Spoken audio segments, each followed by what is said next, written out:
mâncare adună la oaltă tot felul de oameni. Le deschide inima și îi îndeamnă să zâmbească.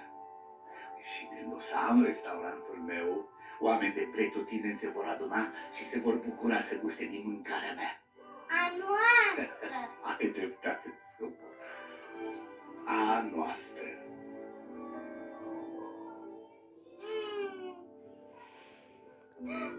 Tati, uite! Ce e, scumpă? În cartea de povești scrie că dacă îi spui o dorință luceafărului, sigur se împlinește. Atunci puneți o dorință, scumpă. Să-ți dorești și să visezi din tot sufletul tău. Dar să nu uiți, Tiana, că luceafărul singur nu poate face nimic.